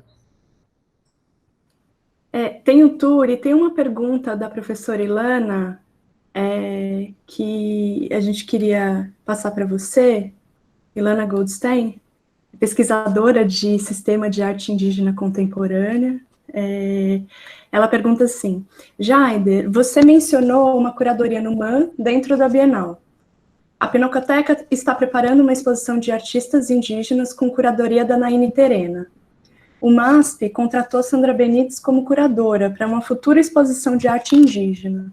Como você analisa essa abertura de espaços que demorou a acontecer e agora parece estar se concretizando no Brasil? É fruto de luta do movimento indígena? É moda e competição entre as instituições de arte? Você vê riscos nessa súbita aproximação? Uma pergunta cheia de armadilhas, né, Ilana? Ilana. Não, eu acho que nem uma coisa nem outra, assim. A gente está trabalhando arduamente, é claro que é um fruto do movimento, porque se não fosse movimento, não existia mais nem a gente aqui para contar história nenhuma, né? Nem certa, nem errada, nem bonita, nem feia. É uma capacidade que a gente tem, que a arte tem, inclusive, de falar do próprio movimento como uma coisa maior do que a ideia de movimento, né? Então, isso é uma puxada de assunto bem interessante, também não é nada... Ainda não é nada comemorável o fato de ter a Sandra ou eu ou qualquer um outro de nós trabalhando nessas instituições e nem achar que as instituições estão boazinhas ou que elas mudaram a cabeça delas, não. Não mudaram coisíssima nenhuma, não. É mais mesmo são outros tipos de energias de cobrança nas instituições que elas acabam tendo que ceder e abrir o olho. Isso já vem de uma volta que a gente dá por aí. A gente, antes de eu estar na Bienal, antes de eu estar em São Paulo, eu já fui dar um rolê por aí, em outros mundos, para que São Paulo me enxergasse, para que São Paulo me visse. Então, e é muito fácil que, depois que a gente já está um pouco crescidinho, que alguém venha dizer, não, essa criança é minha, foi eu que criei, foi eu que vi primeiro, não sei o quê. Isso é muito chato de estar se discutindo, mas é por aí mesmo e tal. Então, é um pouco isso. A gente está trabalhando e cada um dentro da sua, ainda tendo que se adaptar a muitos abusos, né? Uma relação muito abusiva ainda. A gente está lá, mas não está, nunca vai estar, porque é uma relação muito escrota mesmo, enfim. Mas é necessário que a gente se submeta a isso para que outros campos avancem por outros ambientes, né? No final das contas, acaba sendo uma conquista muito da coletividade mesmo, né? E eu acredito que essas pessoas que têm se destacado, entre aspas, elas se destacam exatamente pela natureza de responsabilidade coletiva que elas dão para as suas próprias pessoas, para os seus próprios povos e para os seus próprios universos coletivos, né? Então, parabéns para as meninas aí, especialmente a Naine Terena e a Sandra Benites, e também a própria Dayara Tucano, que está aí, uma das comunicadoras mais ativas e mais empenhadas em levar essa voz, especialmente para fora do Brasil e para o mundo, por conta das habilidades que tem, e eu acho que é por aí mesmo.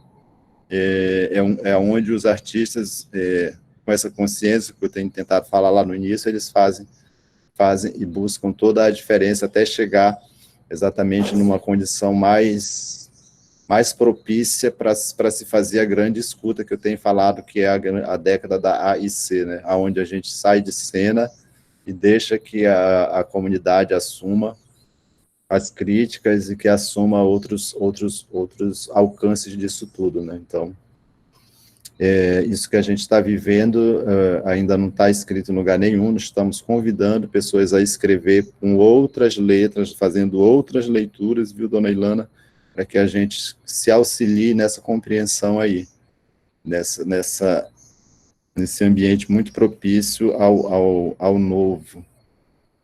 Então, queria destacar o trabalho dos jovens antropólogos, né, e até dos antropólogos mais estabelecidos mesmos, que estão dispostos a exatamente aprender junto com a gente a fazer outras provocações e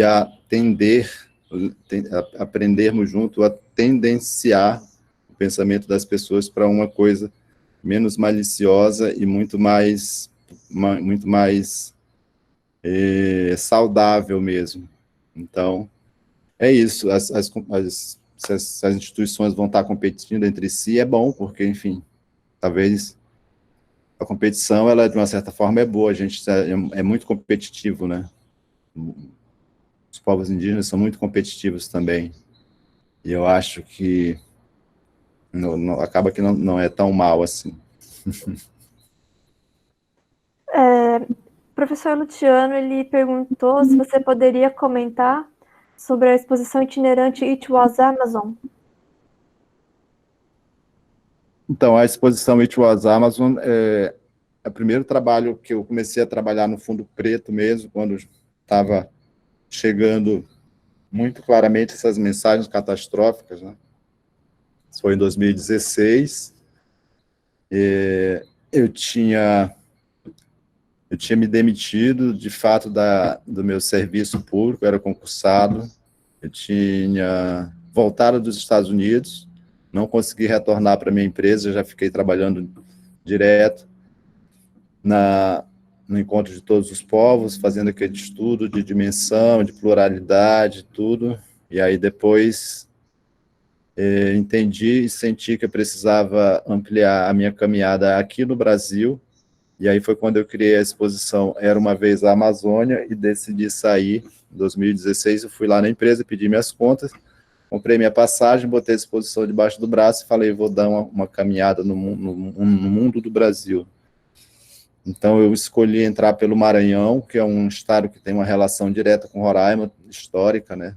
Tanto porque lá no Maranhão, para o Maranhão, assim como o Pará, enfim, foram levados indígenas Macuxi na época dos descimentos e pega de índio para trabalhar nos serviços escravos, foram levados parentes nossos para lá, e depois, num segundo momento, foram trazidos povo maranhense para Roraima para servir de curral eleitoral. Então quis contemplar um pouco esses ambientes, esses momentos históricos distintos. Então desci no Maranhão, São Luís, e aí fui subindo pelo litoral numa modalidade de itinerância, né, usando o meu Facebook para me comunicar e para fazer os anúncios, né? Então eu anunciava que no mês tal eu iria para o Piauí, fazia minha articulação e conseguia algum agente local no Piauí que me acolhesse, me ajudasse para fazer as exposições.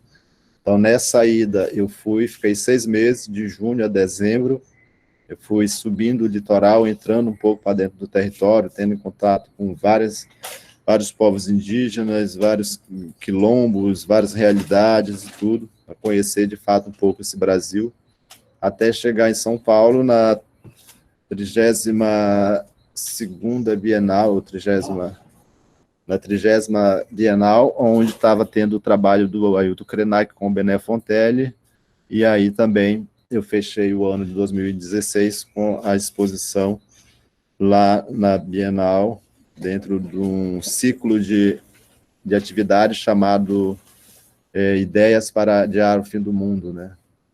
Ou alguma coisa para adiar o fim do mundo. E aí foi quando eu tinha a pretensão de circular todo o Brasil, mas a partir desse momento a minha carreira ganhou uma dimensão incontrolável e eu não consegui fechar todo o mapa brasileiro. Então ainda falta percorrer alguns estados como Tocantins, alguns estados daqui da própria Amazônia com essa exposição.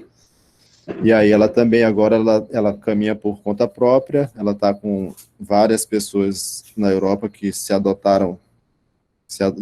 responsabilizaram por isso, estão sendo os agentes dessa exposição nesses locais, né, onde tem atividades de artivistas, enfim, elas estão sendo exibidas, além de estar sendo exibida constantemente no meu site, no meu blog, e ela vai ser apresentada com destaque esse ano, em outubro, no Montreal, no Canadá, numa exposição chamada Ártico e Amazônia, que é uma reunião de artistas da Amazônia com artistas indígenas do Ártico. Então, é um pouco essa trajetória da coleção, né? Então, 16 obras em preto e branco, os originais estão comigo, já foram expostos em São Paulo, e vão ser expostos agora no Canadá, em Toronto.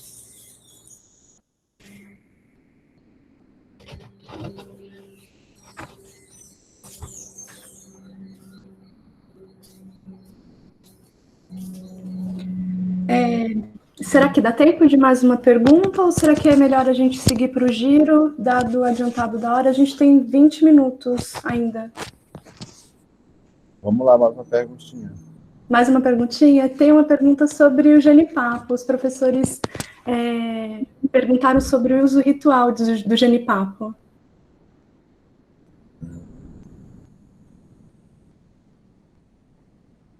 O genipapo é uma medicina muito poderosa.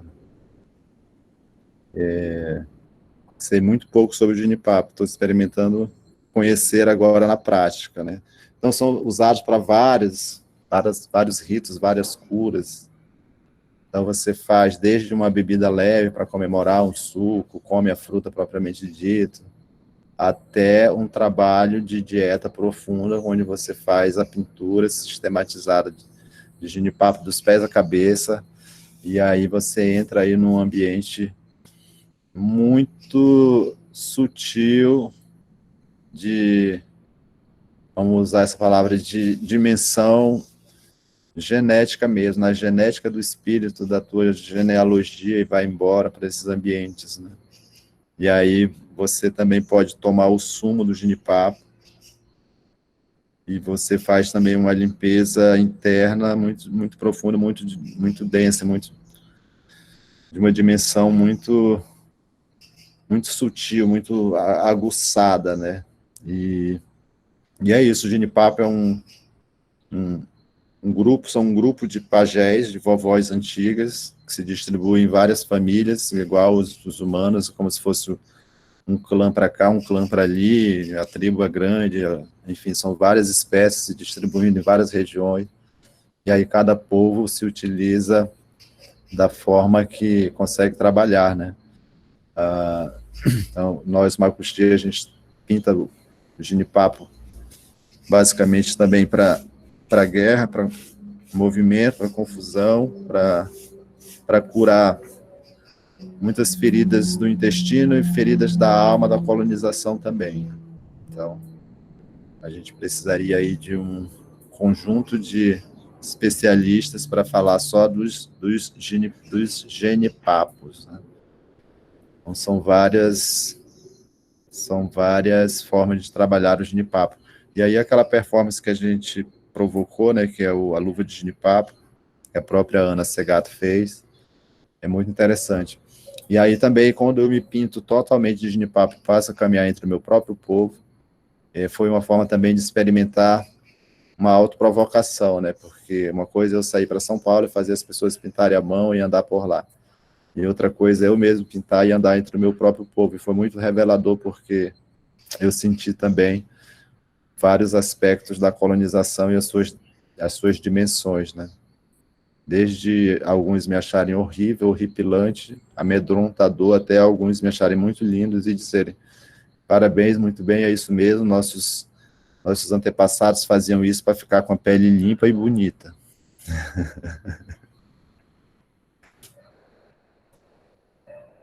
Vamos passear. Cortesia do artista Wapixana, Amazônia Arawak. Então, aqui, basicamente, é o Grande Monte Roraima, que é o Cuquenã, a árvore do bem, a árvore do mal, aí tem outra árvorezinha ali, outra ali, e tem outra para acolá. Só nessa primeira cena, são vários tepus, né? Vou mostrar um pouco da roça aqui, vamos ver se a internet dá conta. Aí aqui é uma atividade artística com um coletivo de artistas do grafite, alunos de arte da Universidade Federal. Aqui é a casa da minha vizinha, toda na segurança máxima. Aqui é uma instalação da Way a Sol, também, que eu precisei amarrar ela porque ela estava muito livre, invadindo a casa da vizinha para ali. Essa árvore aqui é uma árvore chamada manga braba, que é uma árvore medicinal também, que os indígenas usam para curar várias doenças, inclusive verminose, né? Tirar verme da barriga das crianças. Aí aqui é a parte da horta e do canteiro que eu estou trabalhando. Plantei ali o milho, a mandioca, as abobrinhas, girimum, melancia estão crescendo. Várias formas de plantar. É um pouco daquela coisa que eu tenho falado no filme. Espero que a internet dê para mostrar. Tá aí ainda, Ana? Todos aqui, estamos aqui. A cobra grande, ela fica aqui do lado de fora. Vocês já viram no filme. Não precisa ir lá, senão a internet vai cair, né? Aí aqui também tem mais um trabalho do coletivo. Isso aqui é madeira que eu coletei desse terreno que está à venda. Eles cortaram as árvores, que é o caimbé, que é uma árvore nativa também, que serve para fazer remédio. E coletei essas madeiras para fazer umas peças. Aqui é a rede que vocês viram no filme. Então ela vai sendo instalada até lá em cima, nesses mognos. São 3 pés de mognos da Amazônia que eu plantei. A madeira nobre. Esse aqui é o meu carrinho, comprado com dinheiro das artes. Tá pago, tá kit, é nosso, bora trabalhar. Aí aqui é um pé de IP. Isso aqui é uma casinha que eu fiz para abrigar a lenha e a fogueira. A lenha tá ali embaixo para não molhar. E aí quando chovia durante as lives da Yandê, a gente ficou um mês fazendo fogueira, por isso que a vizinha brigou comigo de novo por causa da fogueira. E aí é isso. A nossa bicicleta que a gente ganhou da professora Eli Makushi, uma apoiadora aqui da galeria, parceira, fã, cliente. E o Marcelo Camacho, uma peça da galeria, parceira, professor Parmen também, suporte e apoio. Aí nós temos esse ambiente aqui, onde a gente faz as exposições, reúne os artesanatos dos parentes quando tem festividade. Também faz as rodas de parixara aqui nesse ambiente. E tem aqui... Abaixa um pouquinho, Jaider. Isso, aí. Aí aqui tem o guardião, o canaimé, para espantar as energias negativas. É uma peça de couro. Um amigo artesão me deu essas peças para trabalhar. E aí a gente fez esse amuleto de proteção de portas. Aí tem essa sala aqui, que é a sala principal, né? E aí tem as obras. Eu fiz uma configuração aqui com as cerâmicas. Tem cerâmicas da vovó Bernal, cerâmica das mulheres da comunidade da Raposa, da comunidade do Araçá da Serra, Makushi e Wapixana, que fazem as panelas, basicamente, né? Aí tem aqui essa parte aqui, que é Passo Fácil Macunaíma, veio aqui junto com a Paula Berbert, Camila Valones, a Raquel Black, e chamaram essa parte aqui de educativo. Tem umas obras aqui da coleção Transmacunaíma, O Buraco é Mais Embaixo, obras de 2017, 2018 e 2019. Aqui embaixo tem muitos arquivos da galeria, documentação, registros, essas coisas. Então, um pouco aqui, nesse ambiente aqui também a gente vai instalar os equipamentos que a gente está tentando fazer uma rádio aqui para a galeria, para a gente trabalhar as questões. E aí, temos aqui mais uma outra entidade aqui na porta da cozinha. Aqui é a nossa cozinha, Copa Cozinha. Uma obra aqui do artista Diogo Lima, que vai estar nessa exposição do MAN junto com a gente. E por aqui material do SP Terra Indígena. Material que a gente fez lá em São Paulo com o apoio do Parquinho, do Casa do Povo. Ali mais uma pintura do Amazonas Arawak, Monte Roraima e Cuquenã, aquela mesma cena.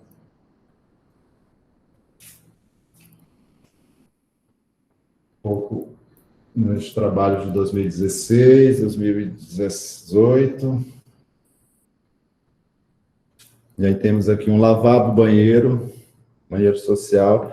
Aqueles troncos que vocês viram ali, a primeira peça que eu fiz foi essa daqui, ó. Aquela coleta, um tratamento,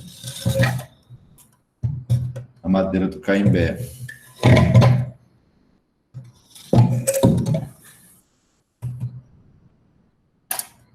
Esse aqui é um trabalho que eu faço com a Bernaldina, que ela faz os furinhos na lata, e aí eu faço os desenhos no ralo, monto os ralos, são os ralos chaístas, uma prática aí que a gente vem fazendo, e a gente já fez também em São Paulo, junto com a Paula Berber, no Sesc Dom Pedro, se não me falha a memória. Aí temos esse outro ambiente aqui, que é um quarto também adaptado para dispositivo. Em obras que eu trabalhei aqui durante o... Eu já estava em quarentena desde o ano passado, produzi muito material mesmo. Então a quarentena não foi muito difícil, porque eu já estava ambientado. Aqui é a biblioteca, são várias publicações de indígenas e de temáticas indígenas. Materiais, enfim, peças que as pessoas me dão, acervo de alguns amigos que vão embora para outro mundo e acabam vindo para cá, aí eu vou acolhendo, expondo ou guardando. Aqui também é o nosso estoque, nosso material de guardar, nossa reserva técnica. E isso aqui é uma peça do Isaías, da coleção das vacas, que vai estar exposta no MAM. Peça belíssima do artista Patamona, escultor de primeira. Está aqui aguardando a coleta da equipe da Bienal quando vier buscar. Então, um pouco isso, as obras elas ficam brincando com as instalações. Esse aqui é o manto do filme que vocês viram, sendo construído ainda. Aí, ó. Essa é uma obra do José Cassado, que é o artista Taurepã. Ele veio aqui fazer umas oficinas, chegou procurando apoio, aí eu joguei ele no fundo preto e dei as poscas, e ele fez essa maravilha pra gente. Então, você vê que todos eles têm muito talento e sabem acessar esses ambientes. Eles só precisam mesmo do material, da mesinha e do ambiente tranquilo. Aí aqui também é um depósito das coisas, que começando a catalogar, organizar direito ali em cima. E aí tem muita coisa amontoada aqui, mas eu vou ajeitar tudinho, porque eu tive que dar um apoio imediato para minha mãe, mas está tudo aqui guardado. Então temos aqui uma pequena fortuna. O sonho do MAN está todo aqui dentro. O futuro do MAN, dessas instituições, precisam se atualizar, precisam incrementar os seus acervos. Estamos por aqui, disponíveis. Então é isso, Ana, um pouco todo mundo que está vendo, passei por aqui. E aqui é só mesmo a parte mais física da galeria, porque acaba que a galeria é um conceito ambulante. Eu estou por aí, quando eu digo, cheguei, vamos fazer uma galeria aqui, a galeria acaba sendo só uma palavra mesmo, uma provocação. Porque Macunaíma vive por aí, né? Não fica parado, ele vai andando direto, soltando uma energia aqui, outra ali, depois ele volta e vai de novo. Macunaíma era uma figura muito trabalhadora. E ele teve muitos filhos, e os seus filhos eram preguiçosos, alguns. Então, está tudo certo, e tudo já está na mitologia, já está tudo explicado lá. Obrigada, Jaider, pelo passeio, por compartilhar isso tudo com a gente. Eu acredito que agora a gente vai se encaminhando para o encerramento. Queria agradecer da minha parte, queria agradecer você, queria agradecer todo mundo que a gente conhece, esses netos de Macunaíma e os agregados, né? Gustavo Caboclo, Dayara Tucano, Paulinha Berber, toda essa galera que está aí também junto com a gente. E é isso, obrigada. Obrigado realmente também. E é isso. A gente está trabalhando, a intenção sempre é colaborar, fazer, participar, e estando aí no mundão estar sujeito aos julgamentos e aos pesos das coisas, né? Mas acho que a arte por si só ela acaba se sobressaindo com energia própria, com força própria. E ela veio para ficar. A arte indígena não é, acho que não é modinha não, assim, pelo menos eu já falei sobre isso. Não acho que nós somos modinhas, que a gente vai passar, não, a gente veio para ficar mesmo. E a gente não quer tomar o emprego de ninguém, nem tomar a faculdade de ninguém, nem o museu de ninguém. A gente quer só dar uma volta, um bordejo por lá e ficar no nosso mundo, muito mais presente no mundo de todo mundo.